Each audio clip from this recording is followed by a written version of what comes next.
Hi, and welcome back to Fire and Maneuver. I'm hoping in this short series of video tutorials to show you guys a couple details about the game. In this particular tutorial, we will go over kind of getting started, an introduction to the game, what all of these menus mean, and in further video tutorials, we'll go over how combat works, how terrain works, and so on. In the future, I also hope to replace these video tutorials with interactive tutorials, but for now, I wanted to get something out, just in case you guys have questions, and you don't want to wait for those interactive tutorials. That might take a few months to get implemented. So the first thing you'll notice is that we're greeted with this world map here. We can close out this little news tab, which tells us about the American Civil War DLC, by clicking here. And you've got links to our Discord server, our YouTube channel, Twitter, and the credits of the game. The first thing that you'll want to do is unlock new nations. As you can see here, I've got all of the nations already unlocked. The only nations that cost money to purchase are the American Civil War nations of the United States and the Confederate States. Everything else is unlockable for free. Players will start the game off with enough merits, which is our in-game currency, to unlock 3 factions just upon starting the game. So you can choose whatever factions you prefer. And what we can do is we can click on the Nations tab to read about these factions. So if I go to the Faction tab here, I can see that this is the Kingdom of Prussia, which is maybe intermediate difficulty. It's got a balanced playstyle. You can either play it defensively or offensively, and it's considered efficient. This last word, efficient, has to do with the unit traits that these guys have here. Every unit in Fire Maneuver is unique. They've got their own set of traits that make them distinguished. And so British Line Infantry and Prussian Line Infantry will be used vastly different. There's no reskins in any of the nations. Each unit has got unique stats and a unique uniform to go along with it. And we'll get into more of those details once we host our own game. For now, we're just looking at the countries. So if you wanted Prussia, you'd click on it again and click the Unlock button. And we can also look at France here. France is maybe more well-rounded and easy. It's also more defensive, so this is a good starting nation, and so is Austria, that I find. You'll also notice stats here, which we're still implementing. That's where you'll be able to find your wins and losses and other things about your country. And we're also soon implementing a loadout. It's a little buggy right now. It's got some placeholders where you'll be able to design your own costumes to put on your animal avatars here. And that also leads us to the shop, where you'll be able to purchase those cosmetics that you can put on those animals. And there is no premium currency in Fire and Maneuver. Everything here is earnable through playing matches, so you won't need to spend a dime if you don't want to. Of course, any money that you do spend on the game helps development, but everything here, you can have a full free-to-play experience, and nothing purchasable with our in-game currency merits will help a player gain an advantage in a battle. All of these items on the store are just cosmetic. The next tab we'll go over is just back to the home page, and then we'll click on Learn. And here's where we're going to upload all of our tutorials, and eventually we're going to make our tutorials in the game fully interactive. Right now we're just going to have some video tutorials up as placeholders in case you guys want to learn about certain mechanics a little earlier. So we can go back to the home page here, and the last thing I'll go over is just the settings.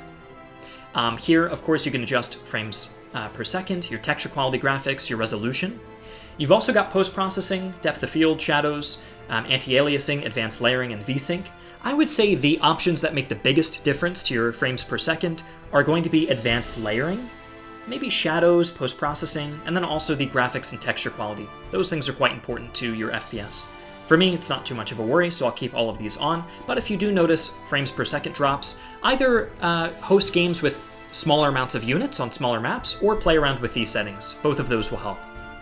Okay, and when we're done with that, we can also check out the general settings, which allow you to change your region, the display that the game is on if you've got 2 monitors, and you can also adjust your tooltip delay if you do read about the tooltips in our game, which I'll show shortly. The audio is also quite important. You can adjust your music and sound effects. Something I think a lot of players don't realize is what the mixed music setting does. So if you leave this off, all you'll hear is the unique music that was made for each country, but if you want to listen to multiple nations' themes, you can click on Mixed Music and enable as many themes as you'd like. So maybe you really like the American Civil War. This would mean that despite the faction you're playing, you would always hear, let's say, Union and Confederate music. And if you like the Prussians too, you could enable their themes, and now it will cycle between those 3 themes. The general themes are the generic tracks that we've made that are just kind of violin, chamber music tracks that aren't necessarily national marches. So maybe you just want to listen to those if you want a more calming kind of music while you're in battle. Otherwise, you can leave this off, turn off mixed music, and it will make it dynamic to the country that you play. The last tab we have here is controls. Feel free to alter any of the controls in the game.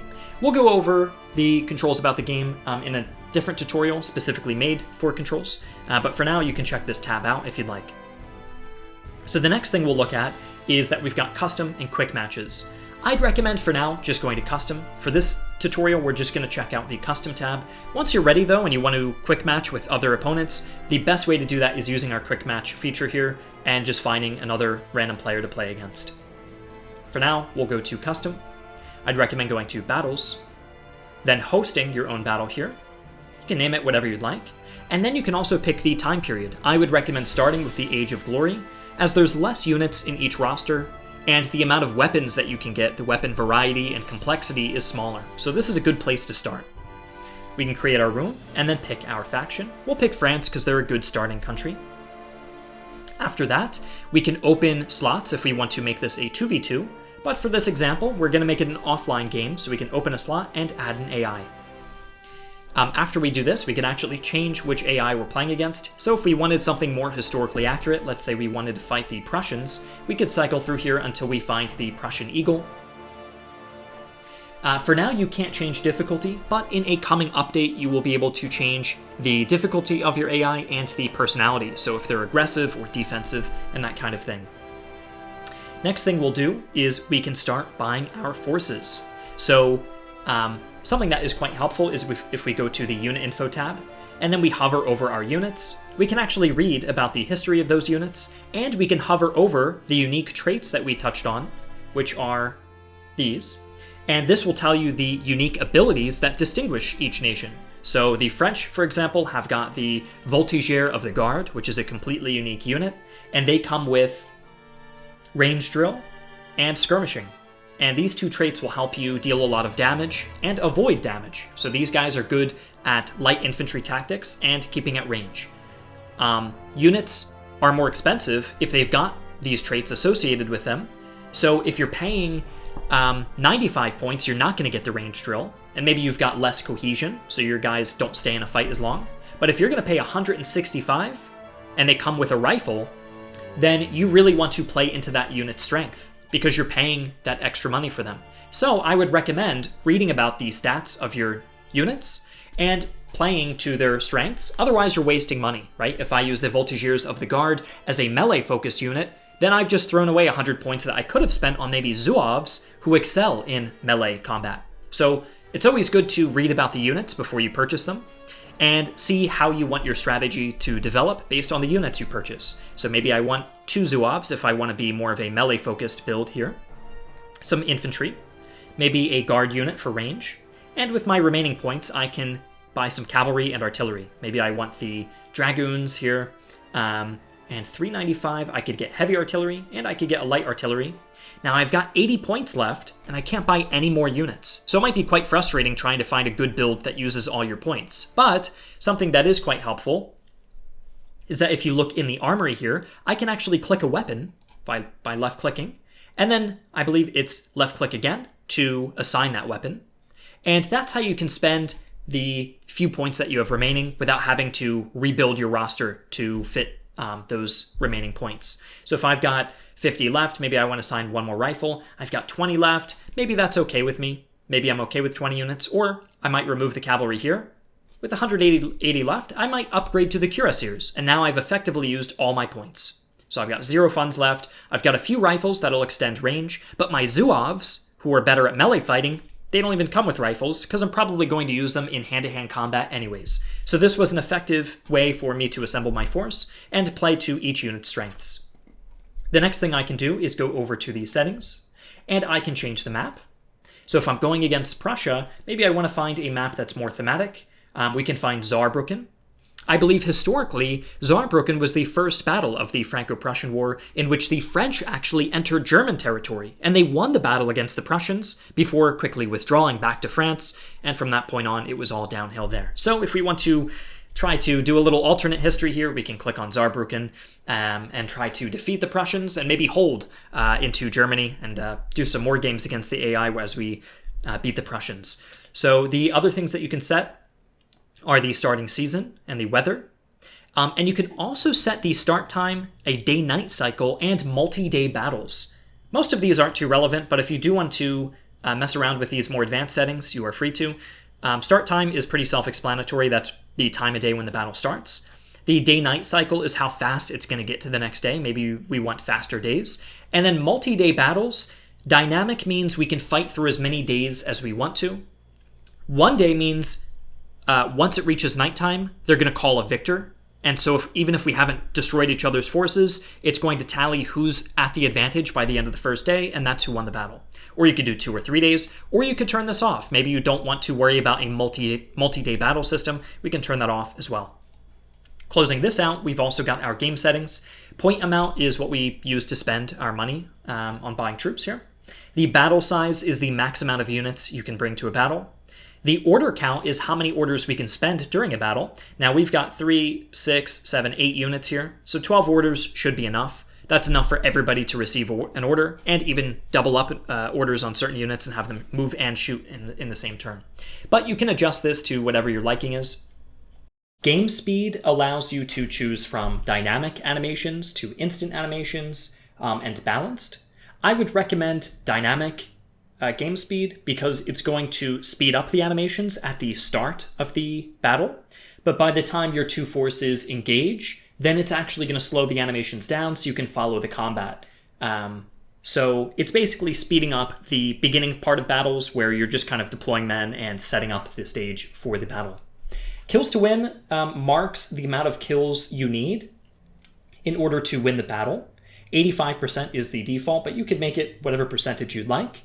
And alternatively, if you don't want kills to determine the winner of the battle, you can actually switch it to objective zones, which will have a capture zone, which your units can enter, and the enemy tickets will count down until they reach 0 if they don't hold the objective and they lose the game.